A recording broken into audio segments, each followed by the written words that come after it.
Et salut les amis, allez comme chaque vendredi on procède au tirage au sort et cette semaine c'est Focus Commander FR et Croxy.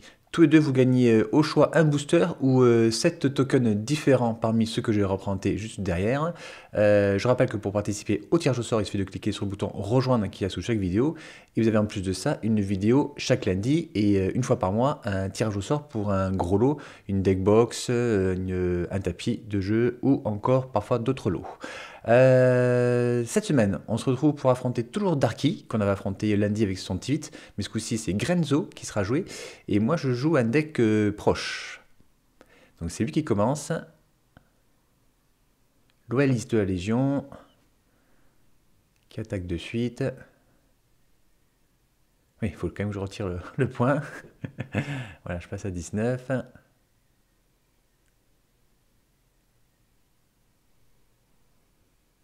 Allez, un fetch. Je vais chercher un terrain que j'équipe de suite avec une étendue de Utopie.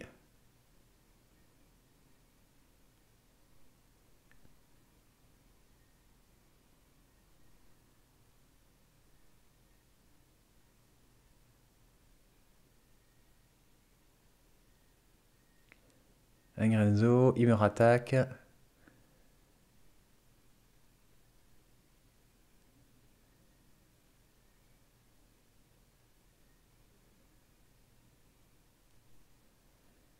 Un sommet du crâne dragon engagé. Je pose un elfe de Charmille.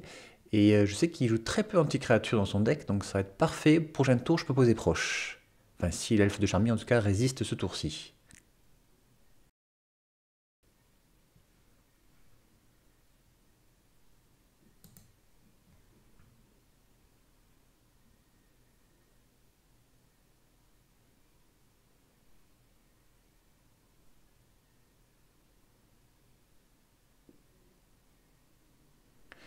Un instigateur gobelin. Du coup, il pose un gobelin 1-1. Et oui, il a eu la balafre de flamme sur l'elfe de Charmille. Et ouais, et là ça change tout, parce que du coup, je me retrouve un petit peu à poil.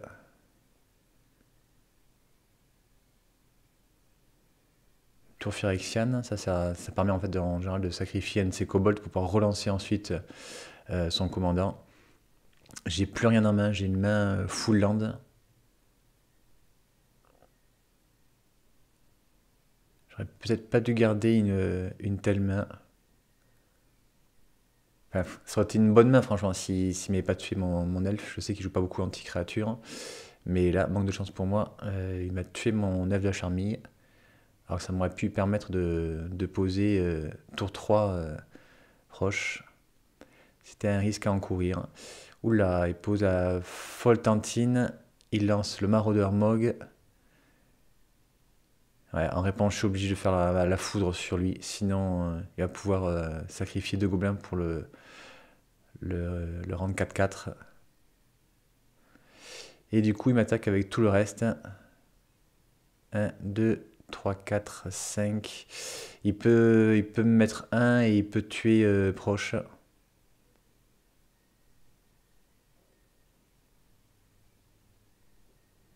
Et ouais, j'avais prévu de garder ma foudre pour Grenzo et prendre que 3 sur comment sur Garuk. Il serait resté à 1. J'aurais pu poser proche tranquille le tour suivant. Voilà, du coup, il me met 1 et il y a 4 blessures qui partent sur Garuk.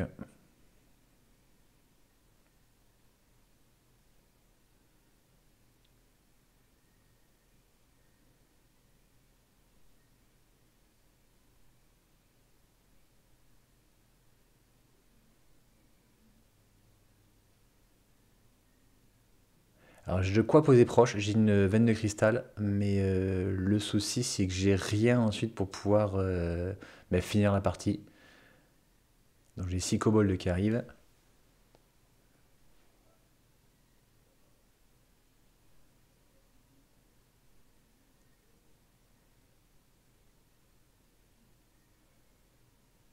En plus, il a un loyaliste de la Légion, donc je n'aurais pas bloqué avec mes kobolds. Je peux bloquer uniquement avec proche. Il fait la capacité de Grenzo. Il révèle un chapardeur impulsif.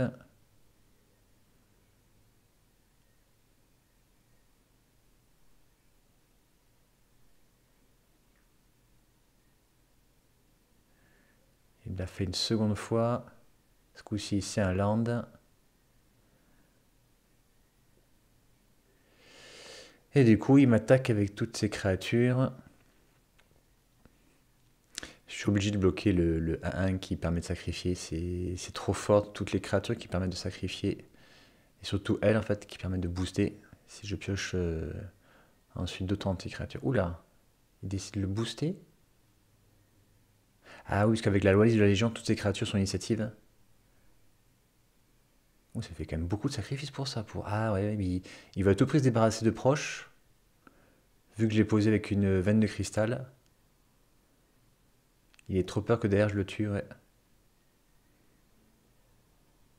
Et du coup, ouais, il passe 5-5 initiative.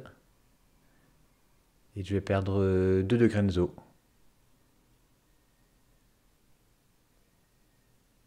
Mais bon, je me suis débarrassé ben, sans le vouloir, enfin sans le vouloir, c'est lui qui a fait le sacrifice, mais je me suis débarrassé de toutes ces créatures, sans faire de phrase, c'est pas mal. Parce que là en plus, ouais, si j'ai beaucoup de cartes qui avec juste mes 6 jetons me permettent de gagner.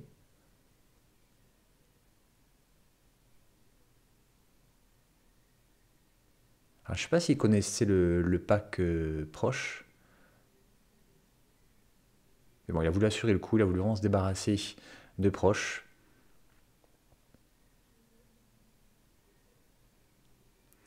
Et derrière, il pose le troublion de guerre gobelin.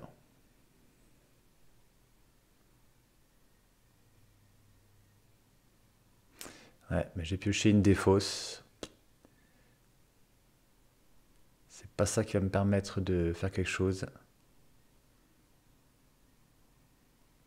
Ah, ah oui, je me rappelle cette partie. Il a fait une vue prismatique un peu trop rapide dans une montagne, alors qu'il avait déjà plein de mana rouge, et il a complètement zappé en fait qu'il lui fallait un mana noir pour d'autres cartes. En l'occurrence, il a pioché un démonique tutor.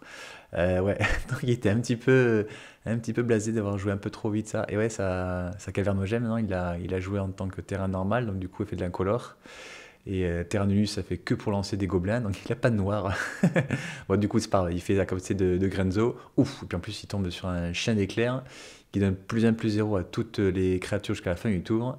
Et en plus, elle est célérité.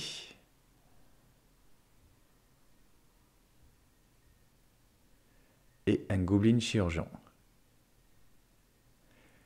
Ah, il attaque avec tout. Le chirurgien, il n'a pas la, ouais, il a pas la célérité. Ils sont tous plus 1 plus 0 avec le chien d'éclair et aussi plus 1 plus 0 avec le troublion. Donc le troublion il frappe à 3, le chien de guerre il frappe à 3, Grenzo il tape à 4 et le maraudeur il frappe à 3.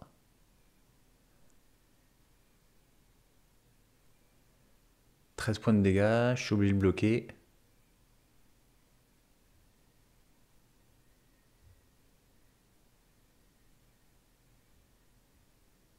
Ah, lui il n'est pas assez irrité par contre, hein.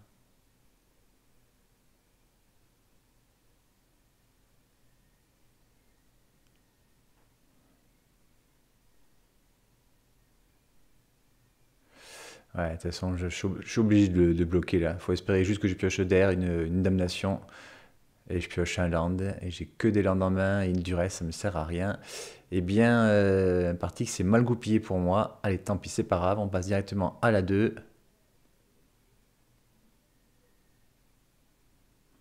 Alors, j'ai pas une super main, mais j'ai un anti-créature et une carte pour tuer. Beaucoup de terrain. J'ai même 2 cartes pour tuer. Un Tracom pour gagner un peu des points de vie. Voilà, donc Grenzo, fin de tour décomposition abrupte. Déjà, hop, ça le ralentit un petit peu. Ah, encore un terrain, mais j'ai pas d'accélérateur, hein, c'est le problème.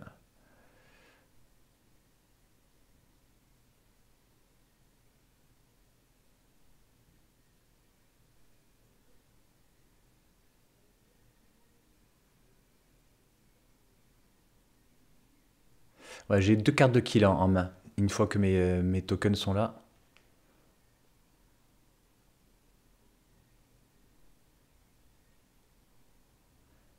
Aïe, aïe, aïe, aïe, aïe, aïe, le recruteur gobelin. C'est vrai, comme je disais en fait en début de partie, c'est non seulement un deck aggro, mais c'est aussi un deck combo.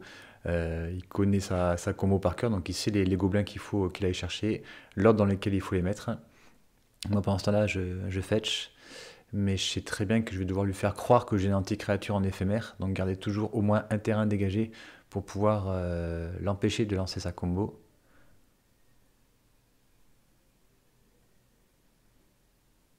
Mais malgré tout, ça va être difficile,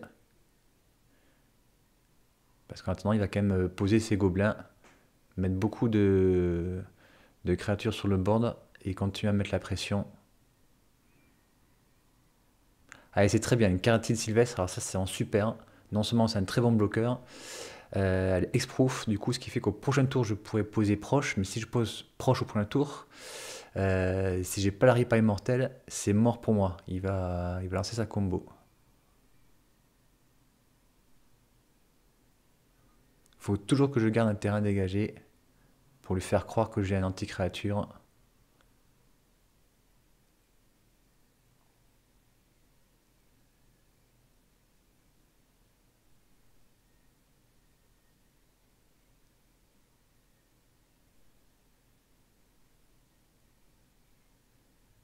Ah là là, il a la folle tantine. Donc là, ça va ruiner mes espoirs parce que du coup, même si je garde un terrain dégagé, il sait très bien qu'avec une simple foudre ou un seul anti-créature, dans ces couleurs-là, il n'y aura que la Ripa Immortelle qui va exiler, il me semble, en éphémère.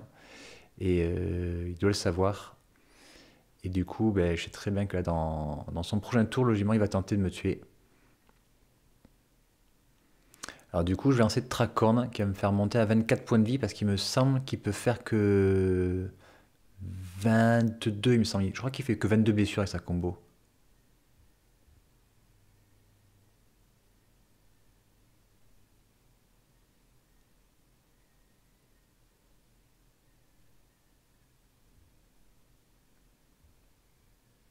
Moi, je peux plus vraiment bluffer avec mon terrain dégagé parce que il a la Foltantine qui permet de régénérer ses gobelins. Il lance le bonnet. Ah oui, il est 3-3 avec la Foltantine, donc du coup, il met 3 points sur Tracorn. Bon, j'ai quand même un jeton bête qui arrive, donc il peut pas vraiment m'attaquer.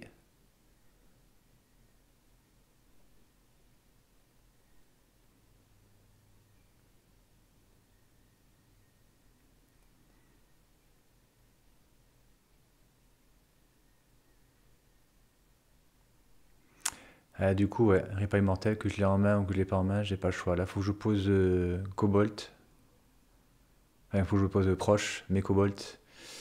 Prochain tour, s'il me tue pas là, en fait, je gagne. Donc j'espère vraiment ne pas m'être planté, que sa combo n'affiche que 22 points de dégâts.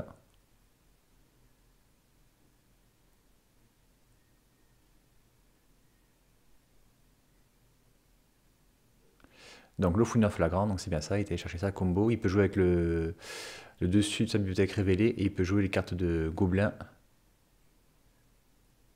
Le Prospecteur, donc c'est celui qui fait la combo ici, donc du coup il va sacrifier des gobelins et faire des manas rouges. Il va logiquement poser une vingtaine de gobelins comme ça, les sacrifier à chaque fois pour gagner des manas rouges. Lui en l'occurrence, hop, quand il meurt, il crée un jeton de trésor. Donc il a compté, alors, il y a trois gobelins qui sont arrivés sur le champ de bataille, c'est important pour sa combo. Il va le sacrifier, il va faire un mana rouge, il gagne un jeton de trésor, qui utilise de suite pour poser le maréchal de guerre gobelin, qui pose deux gobelins, donc ça fait 5 gobelins arrivés sur le champ de bataille depuis le début du tour. Là, il en a un sixième lorsqu'il le sacrifie pour faire un rouge. Et après, il va mettre tous ces gobelins qui coûtent que 1 mana.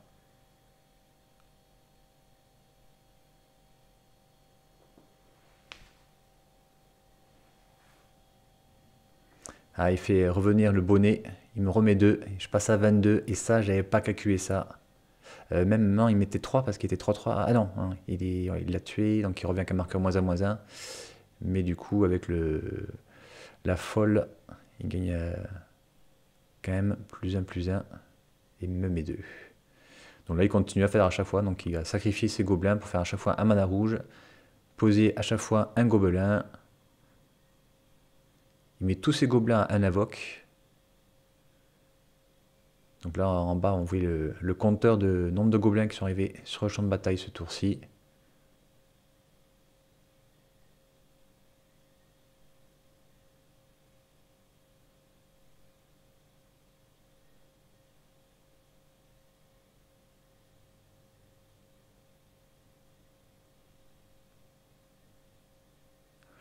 Ouais, là, il sait très bien de toute façon que si j'avais eu la ripaille mortelle, j'aurais déjà joué. Donc là, il peut aller tranquille.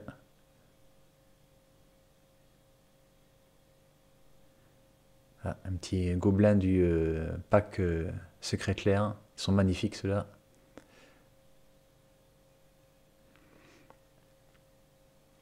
Donc on est à 18 gobelins arrivés sur le champ de bataille ce tour-ci. 19. Et là, on arrive à la fin.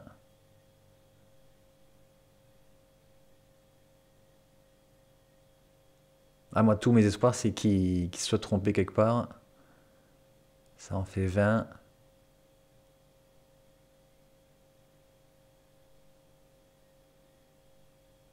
Là, il est en train de calculer s'il s'est pas trompé.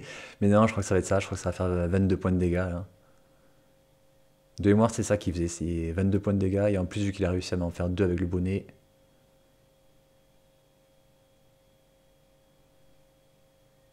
Là, on est à 20.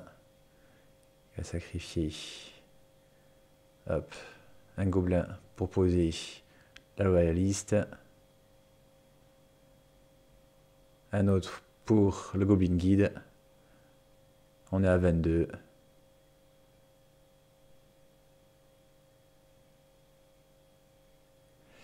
Il pose lui pour son coup de Surge. Donc du coup, toutes les créatures ont la sérénité. Il le sacrifie, il fait un mana, il fait sa capacité du coup. Et il m'inflige donc du coup 24 points de dégâts. Donc ouais, c'est encore plus que je ne croyais. Ouais. Vraiment un deck super bien, Grenzo. Et c'est vrai que je sais pas pourquoi il s'acharne toujours à jouer Tivit, parce que Grenzo c'est ultra agressif. Après, il m'a dit que c'est vrai qu'une carte qui le tue souvent, c'était toutes les cartes gratuites comme Fureur, pas comme Fureur, comme Pyrokinésie et Solitude, qui, et Ripaille Mortelle bien sûr, qui parfois en carte gratuite vraiment le surprenaient quand il lançait sa combo. On lui tuait son Funeur en début de combo, et c'était assez compliqué ensuite pour lui de gagner. Voilà, on se retrouve lundi pour une nouvelle partie. À bientôt, bye bye.